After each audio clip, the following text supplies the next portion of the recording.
یہ سعودی عرب کے دارالحکومت ریاض شہر کا واقعہ ہے۔ ایک نیک خاتون رمضان المبارک کے مہینے میں ہر روز افطار سے پہلے تمام بچوں کو اکٹھا کرتی اور ان سے کہتی جو کچھ میں کہوں اور کروں تم بھی وہی کہنا اور کرنا۔ پھر وہ دعا کے لیے ہاتھ اٹھاتی اور کہتی الہی ہمیں اپنا گھر عطا کر جس کے آگے ایک نہر ہو۔ تمام بچے بھی ہاتھ اٹھاتے اور کہتے الہی ہمیں اپنا گھر عطا کر جس کے آگے نہر ہو۔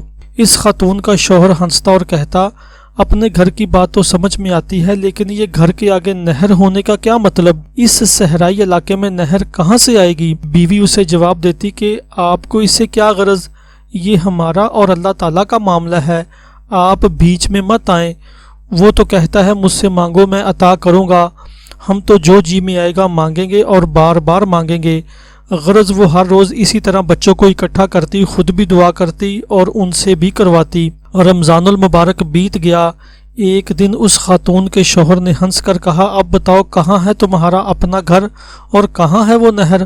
خاتون نے بڑے یقین سے جواب دیا اللہ تعالیٰ ہمیں ہمارا گھر ضرور دے گا اور وہ ہماری تمام مرادیں پوری کرے گا۔ اس سے اگلا واقعہ وہ خاتون خود بیان کرتی ہے۔ وہ کہتی ہے میں شوال کے 6 روزے رکھ کر فارغ ہوئی تھی کہ ایک روز بڑا عجیب واقعہ پیش آیا۔ میرے شوہر نماز عصر کے بعد مسجد سے نکل رہے تھے کہ ریاض کے ایک نہایت امیر آدمی نے ان کا راستہ روکا۔ میرے شوہر اسے جانتے تک نہ تھے۔ اس آدمی نے انہیں سلام کیا اور کہا میرے پاس ایک گھر ہے، آدھے گھر میں تو میرے والد رہتے ہیں، گھر کا دوسرا نصف حصہ خالی پڑا ہے۔ اللہ تعالیٰ نے مجھے اور میری اولاد کو اپنے فضل و کرم سے بہت کچھ دیا ہے، ہمیں اس آدھے گھر کی ضرورت نہیں۔ آج میں اس ارادے سے نکلا تھا کہ نماز عصر کے بعد مسجد سے نکلنے والے پہلے آدمی کو وہ میں آدھا گھر دوں گا۔ یوں آپ سے ملاقات ہوئی تو گزارش یہ ہے کہ میرا آدھا گھر آپ ہدیتاً قبول فرمائیے۔ بلا قیمت مکان لیتے ہوئے ہمیں تردد ہوا۔ وہ صاحب کہنے لگے اگر آپ کو تسلی قیمت دیے بغیر نہیں ہوتی تو جتنی رقم آپ آسانی سے دے سکتے ہیں دے دیجئے۔ ہم نے ادھر ادھر سے کچھ رقم جمع کی جو کم و بیش 8000 ریال بن گئی۔ وہ رقم ہم نے اس آدمی کے حوالے کر دی۔ اب ہم اس آدھے مکان کے مالک تھے۔ مکان ریاض کے ایک ماڈرن علاقے میں واقع تھا۔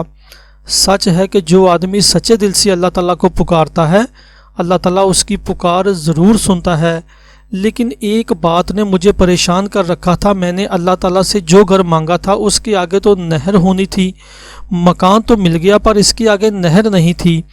میں نے ایک عالم دین سے پوچھا کہ اللہ تعالیٰ تو فرماتا ہے کہ مجھ سے مانگو میں تمہیں عطا کروں گا۔ میں نے اللہ تعالیٰ سے نہر کنارے گھر مانگا تھا، گھر تو مل گیا نہر نہیں ملی۔ ان عالم دین کو میری دعا اور میرے اعلان قبولیت پر بڑی حیرت ہوئی۔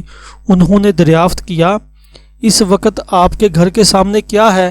میں نے کہا اس وقت ہمارے گھر کے سامنے ایک خوبصورت مسجد ہے۔ عالم دین مسکرائے اور فرمایا یہ نہر ہی تو ہے۔